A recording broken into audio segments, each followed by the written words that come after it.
चरण पकड़ने हैं तो जाकर श्री राम के चरण पकड़, जिनके चरणों में मुक्ति का द्वार है। मेरा पैर क्यों पकड़ता है? मेरी चुनौती आपके योद्धाओं को थी, आपको नहीं। आपको तो मैं फिर यही कहूंगा, श्री राम के चरण पकड़ लीजिए तो आपका कल्याण हो जाएगा।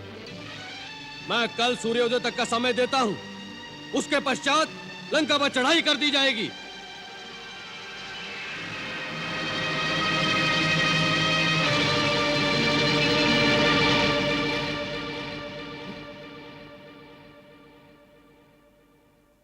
भैया, ये किसका मुकुट है? ये तो महाराज रावण का मुकुट है। रावण का? जी। इंद्रजीत, पकड़ लो इसे। जाने ना पाए।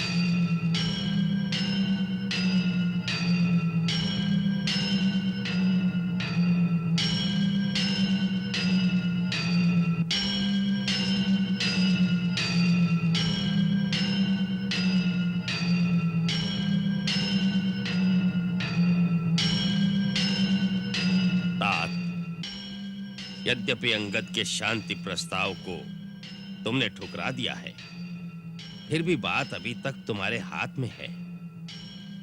एक रात में तुम होनी को बदल सकते हो, विप्लव का मुख मोड़ सकते हो। विप्लव? कैसा विप्लव? कहां मच गया विप्लव? जिस रक्तपात की तुम तैयारी कर रहे हो वो विप्लव नहीं तो और क्या है? यह तो वीरों की रण क्रीड़ा है नाना जी। एक युग से असुरों के घर में पड़े अस्त्र शस्त्र जंग खा रहे थे, इसी बहाने उन पर धार रखकर पैने करने का अवसर आ गया है।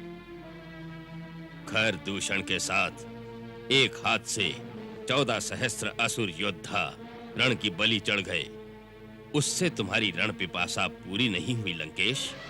उसी का प्रतिशोध लेने के लिए तो रणचंडी हमारा आवाहन कर रही है। वत्स, इतने विद्वान गुण निधान होकर ये कैसी बचकानी बातें कर रहे हो? तनिक विचार करो। संधि का प्रस्ताव शत्रु पक्ष की ओर से आया है। संधि की शर्त पर विचार नहीं कर रहे नाना जी। सम्मान के साथ सीता लौटा दूं तो उसमें हानि क्या है मेरे लाल? हानि? हानि ही हानि है। आकाश में फहराते रावण के झंडे धज्जियां बनकर धूल में मिल जाएंगे। दसों दिशाएं हमारे नाम पर थूकेंगी। दसों दिशाओं के विजेता ने थूक कर चाट लिया। बड़ी अकड़ के साथ सिंह बनकर सीता को उठा लाया था और सियार के समान भयभीत होकर उसे वापस लौटा दिया। इस प्रस्ताव को मानना ही हमारी पराजय है नाना जी। पुत्र, तुम इस सच्चाई से मुंह मोड़कर बैठे हो कि सारा लोकमत राम के साथ है। देवता, नाग, गंधर्व, ऋषि मुनि, यहाँ तक कि जिन ब्रह्मा और शिव शंकर के वरदान पर अभिमान कर रहे हो, वो भी तुम्हारे कार्य को अधर्म मानकर राम की विजय की ही कामना कर रहे हैं। तुम दिग्विजयी हो, परंतु दिगंत में तुम्हारा हित चाहने वाला कोई नहीं है लंकेश।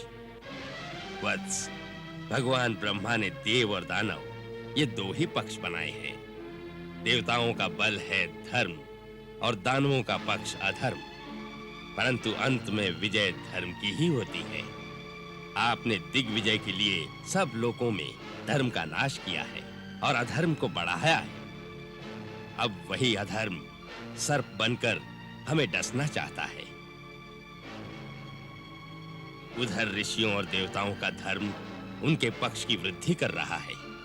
यदि यह युद्ध हुआ तो विजय उनकी ही होगी। उन तुच्छ वानर और मानवों की विजय होगी। नाना जी, आपको यह मतिभ्रम कैसे हो गया? जिन्हें तुच्छ वानर समझ रहे हो, उनमें कितने देवताओं के गुप्त अंश हैं, यह आप नहीं जानते। उनकी सेना में श्वेत और ज्योतिर्मुख भगवान सूर्य के पुत्र हैं। हेमकूट वरुण का, नल विश्वकर्मा का और महापराक्रमी दुर्धर वसु का पुत्र है। नील अग्नि का पुत्र है। राजकुमार अंगद जो आज दरबार में आया था, वो देवराज इंद्र का नाती है।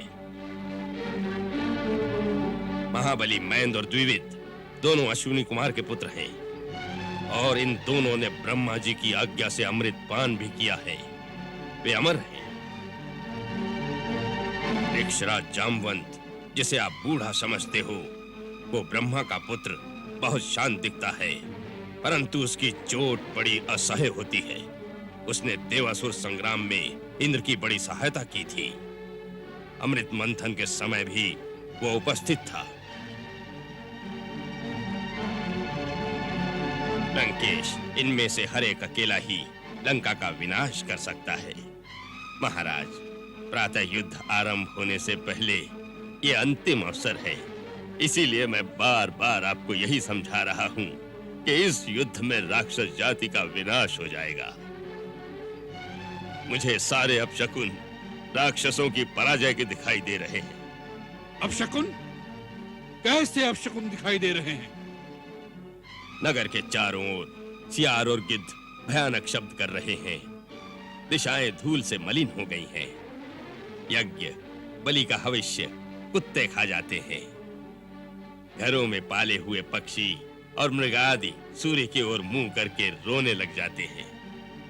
लंकेश, वही राजा चिरकाल तक शासन कर सकता है जो अवसर और समय को देखकर शकुन अपशकुन का विचार करके शत्रु से संधि कर ले। वीरता पर बुद्धि का अंकुश आवश्यक है, इसलिए कभी युद्ध न करना अधिक बुद्धिमानी होता है। राजन, इससे अच्छा अवसर फिर नहीं आएगा। संधि का प्रस्ताव वैरी पक्ष से आया है। इस समय आपका मस्तक ऊंचा है। आपको इसका दूसरा रूप दिखाई नहीं दे रहा नाना जी? हमारी शक्ति से भयभीत होकर शत्रु ने संधि के लिए हाथ बढ़ाया है। यही हमारी विजय का प्रथम लक्षण है। जाइए, निश्चिंत होकर अपने घर में विश्राम कीजिए। राजनीति और रणनीति में सर खपाने की अब आपकी आयु नहीं रही।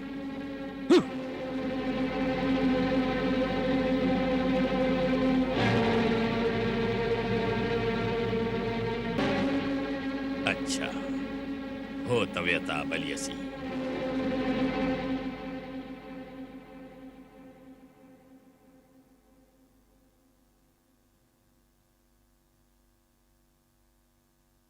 दानवराज मैं, हे धर्मपिता, रावण का करबद्ध नमस्कार स्वीकार कीजिए। चिरंजीवी हो, यशस्वी हो तात। हम आपके बहुत आभारी हैं दानवराज।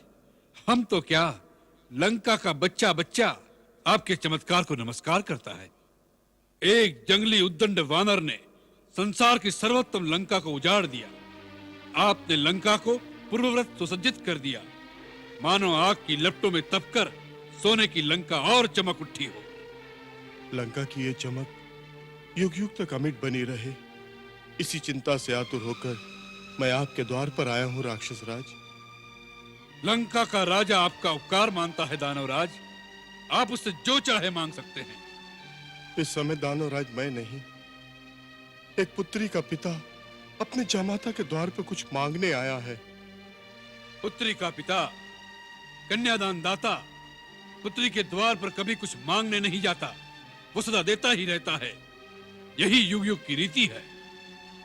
पुत्री के कल्याण की कामना, बेटी के सुख सौभाग्य की रक्षा करने का तो हर पिता को सदा अधिकार है लंकेश्वर।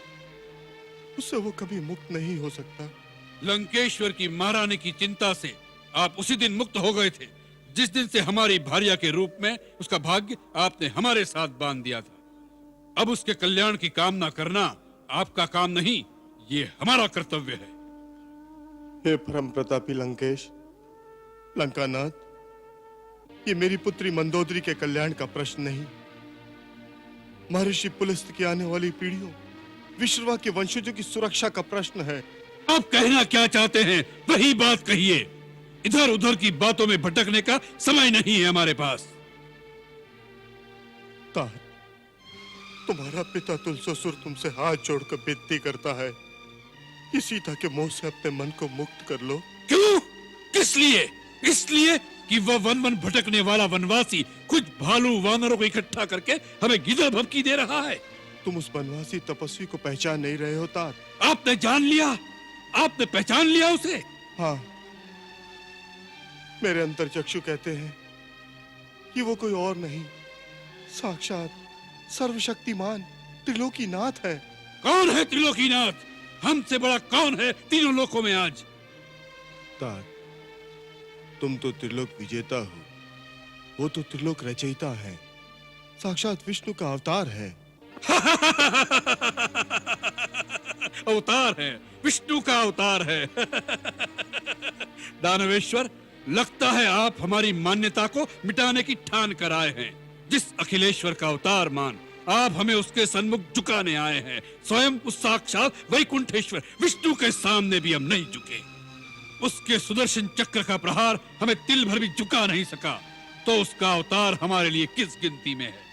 ये न भूलिएगा दानवराज कि लंकेश दशानन का शीश कट सकता है, झुक नहीं सकता, और दशानन का शीश झुकाने वाला पृथ्वी पर अभी पैदा नहीं हुआ।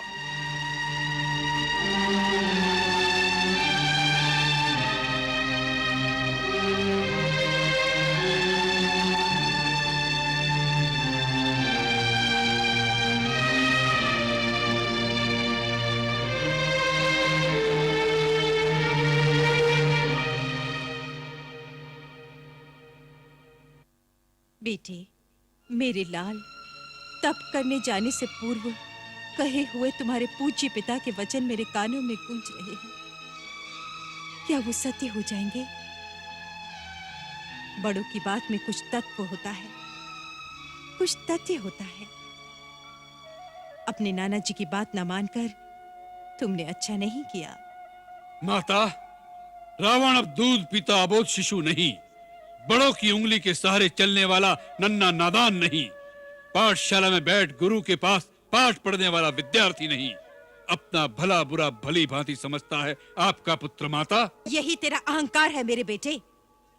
माता, आपने हमें जन्म अवश्य दिया है, परंतु हमारे जीवन के निर्माता हम स्वयं हैं। स्वयं भू है रावण, एको हम द्वितीयो नास्ति, न भूतो न भविष्यति। हम हमारा भूत भविष्य वर्तमान स्वयं बनाएंगे। आपको हमारी चिंता करने की कोई आवश्यकता नहीं माता।